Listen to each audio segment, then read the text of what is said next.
Beneath the desert floor of Abydos, past the carved propaganda of pharaohs and the comfortable narratives of Egyptology, there is a chamber that feels wrong the moment you see it. Massive granite blocks, some weighing dozens of tons, sit in perfect alignment, drenched in the cold shadows below ground level. The air is still. Sound dies quickly, and the walls rise like the ribs of a titan long buried. This place is the Osireion, and the deeper you look, the more it refuses to behave like anything from its supposed time. Abydos itself is ancient, even by Egypt's standards.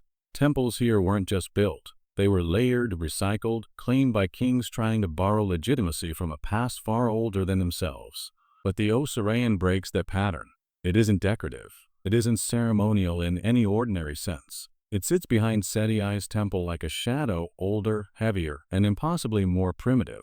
When archaeologists first cleared the sand that hid its entrance, they expected delicate carvings, ram-filled chapels, or the tidy geometry of New Kingdom design. Instead, they found a pit of stone, foundation deep, rugged, cyclopean. 2 stone ramps plunge downward toward a rectangular basin once filled with slow, dark water. In the center rises an island chamber framed by gigantic pillars, uncarved and adorned, as if its builders refused ornamentation on purpose. The only light that reaches it is whatever courage brings in with you. Nothing about it matches Seti I's architectural style. Nothing about it matches anyone's from that era. Yet every inscription nearby declares it was built for Seti, Egypt's meticulous, perfectionist pharaoh. A man who documented his achievements obsessively. A man who left detailed reliefs of his monuments across the kingdom. But here, nothing. Not a single relief on the Osireion's granite bones. As if Seti wanted credit for something he didn't actually build. The official line is simple. It's a symbolic tomb for Osiris, the god of death and rebirth. A ritual structure meant to echo the underworld, the do-it. And yes, the symbolism fits. Descent, water, darkness, rebirth. But if symbolism is all you need, why carve a full New Kingdom temple above ground? And then construct this beneath it? Why sink so much effort into a structure no one was meant to see? The truth is colder than the stone beneath Abydos. Because once you stand inside the Osireion, the symbolism feels secondary. Almost like an excuse, something added after the fact. The layout is too exact, the engineering too deliberate, the granite too ancient and too unusually placed for the era it's assigned to. Some Egyptologists quietly admit the uncomfortable possibility. The Osireion may predate the temple of Seti by centuries, maybe millennia, a relic absorbed into later architecture like a fossil into the rock around it.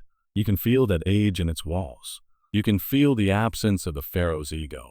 You can feel the silence of a structure built not for worship, but for passage. The ramps, the lowered floor, the water channels. They create a path shaped like a descent into myth itself, a controlled drowning, a symbolic death, a journey down, not toward a tomb, but toward a threshold. And the Egyptians did not design thresholds lightly. The underworld, the do-it, was not a realm of demons and fire. It was a labyrinth of gates, each gate guarded, each passage demanding knowledge, memory, or sacrifice. And the Osireion reflects that concept physically, not figuratively.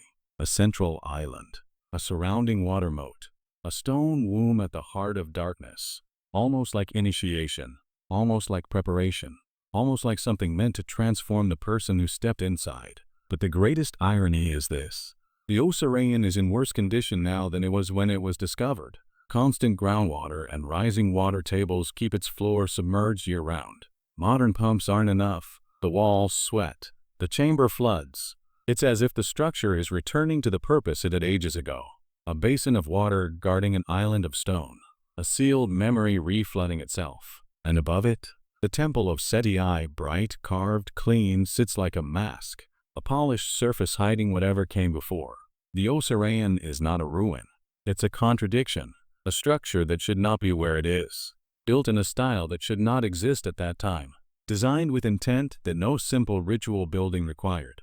And if you follow its blueprint closely, the message is unnerving. Someone, long before Seti, wanted to recreate the entrance to the Egyptian underworld. Not metaphorically, not symbolically, physically, through engineering. And they left it buried, waiting for someone else to claim it. Let's walk deeper into the Osireion, past the ramps, past the dripping stone, and the geometry begins to challenge you. It's not chaotic. It's not crude. It's intentional in a way that feels mechanical. The The pillars forming the central island are perfectly squared. The lintels bridging them sit with a precision that shouldn't belong to a chamber dug into sand and bedrock. And the granite, red Aswan granite, was hauled from hundreds of miles away. This wasn't improvisation. This wasn't a symbolic gesture. This was a logistical nightmare executed flawlessly. Yet the kingdom of Seti I did carve magnificent monuments. They had teams, tools, bureaucracy. They documented everything from quarry marks to work crews. But for the Osireion, silence. Total silence. Every explanation from the official record feels like it's stretching too far to reach the surface. Symbolic tomb. Ritual basin. Cenotaph. Fine, but then why does it look like nothing else from the New Kingdom? Why does it resemble structures far older, megalithic, grounded in brute geometry instead of fineness? Some researchers point out that the Osireion shares more in common with the Valley Temple and the Sphinx Temple at Giza, both built with massive limestone blocks far older than the pyramids of Khafre or Khufu. Same simplicity, same giant block construction, same refusal to indulge in decorative carving. It's as if different hands, older hands, carried an architectural language that later Egyptians built on but never fully understood. And this is where the Osireion becomes dangerous, because it hints at cultural memory so old it bordered on myth. Egyptians themselves believed their earliest kings, the followers of Horus, ruled before dynasties, before recorded history. A time when gods walked the earth. A time when death was not merely the end, but the door between worlds. The Osireion behaves like a message from that era. Not a story, a blueprint, a controlled descent, a chamber surrounded by water, a stone box at the center, a ladder of symbolism transformed into engineering. Even modern archaeologists admit one thing they cannot explain. The Osireion was built at a depth that makes no sense for the New Kingdom. Egyptians in that era didn't sink structures deep into the earth. The groundwater alone would have made it a disaster. But if it was built in a climate that was drier thousands of years earlier, suddenly the depth makes perfect sense. And this brings us to the most unsettling clue.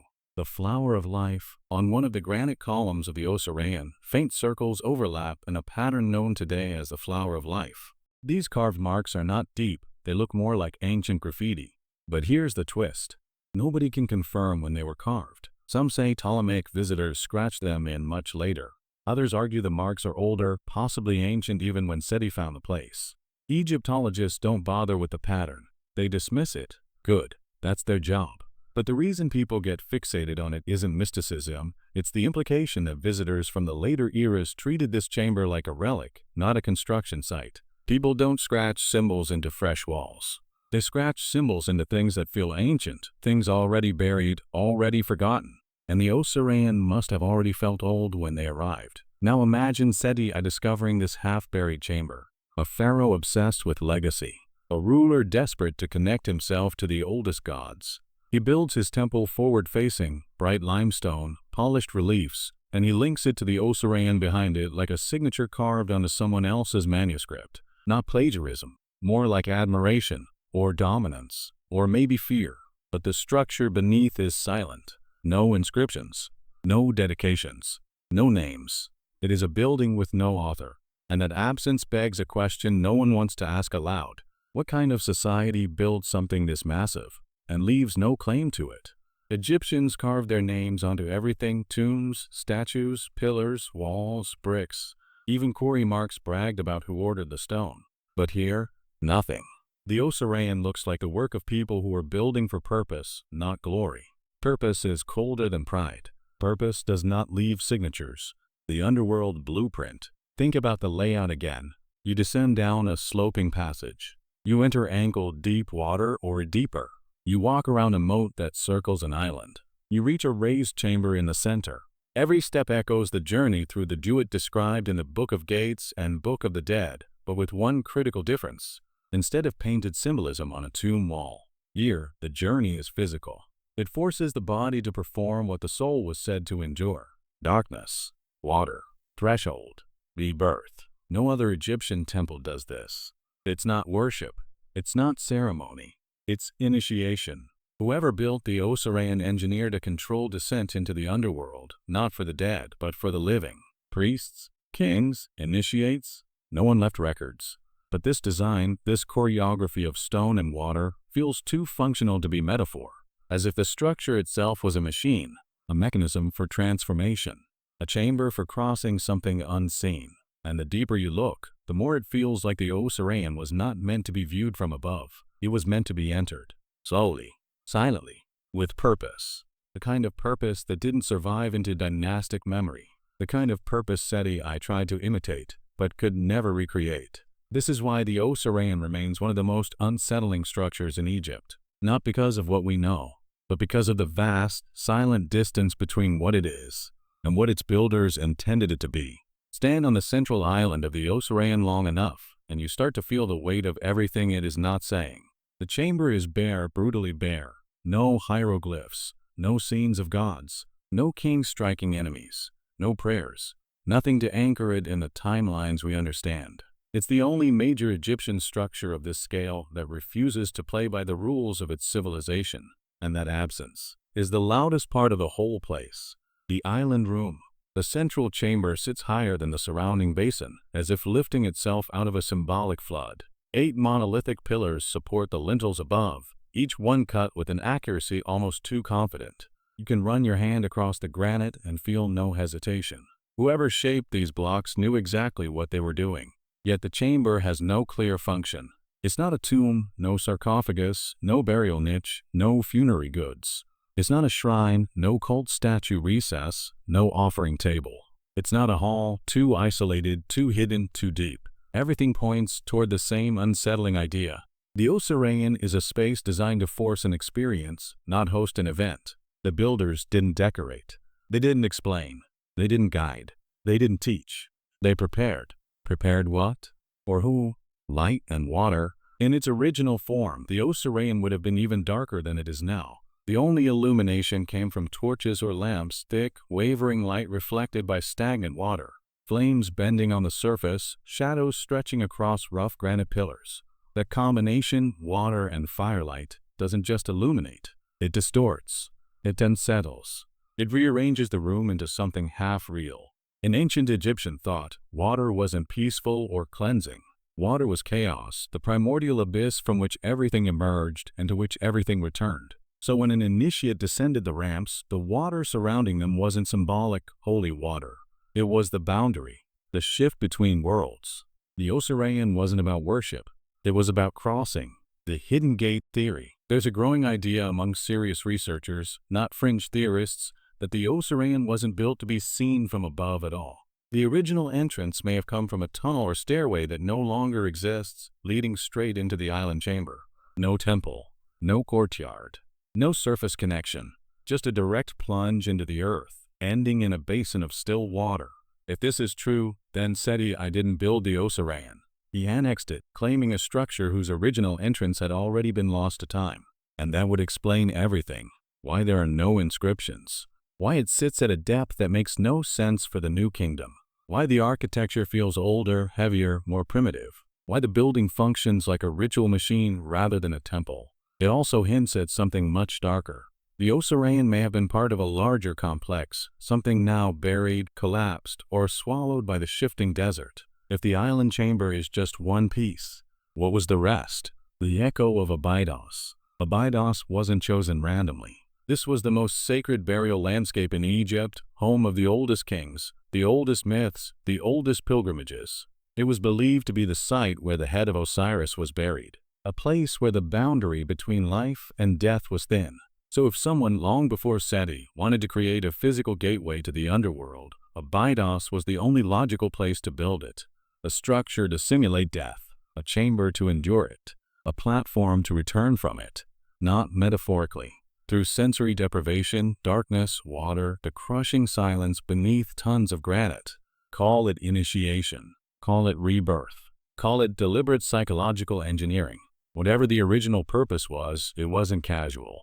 The flooding that wasn't a mistake. Today the Osireion is constantly filled with water. The floor is submerged. The basin never dries. And most visitors assume this is damage, an unfortunate result of rising groundwater. But step back and look carefully. The entire structure is designed with a water mode in mind. Channel cutouts, drain passages, basin geometry, stone elevations perfectly sized for water flow. The Osireion was built to hold water. and its designers knew exactly how that water would behave in a closed chamber. Modern Egyptologists treat the flooding as a setback. The builders treated it as a feature. The Osireion wasn't meant to be dry. The final puzzle. Even with all the clues, the engineering, the depth, the function, the water design, one question crushes everything else. Why build something like this at all? Egyptian religion already had rich symbolic texts. They had painted tombs, carved spells, elaborate rituals. So why carve a structure into the earth that forces a person to physically undergo the mythic descent? The answer is the one possibility nobody wants to face. Because whoever built the Osireion believed that symbolic ritual was not enough. They believed that crossing into the realm of the gods required an actual ordeal. A literal descent into darkness, water, silence, and stone. A controlled death performed in life. A chamber designed to break you open, then put you back together. The structure that should not exist, and that's why the Osireion sits alone in Egyptian architecture. Not unique, out of place. Not mysterious, misaligned with its own timeline. Not decorated, functional to the point of discomfort. It's a building that looks less like a temple, and more like a memory of a practice so old, so fundamental, that later Egyptians wrapped it in myth because they no longer understood it. The Osireion is a doorway, a mechanism, a ritual machine. And the fact that it still stands, flooded, drowned, unclaimed, feels intentional, like a warning or an invitation. A structure built for crossing, still waiting for someone who remembers how.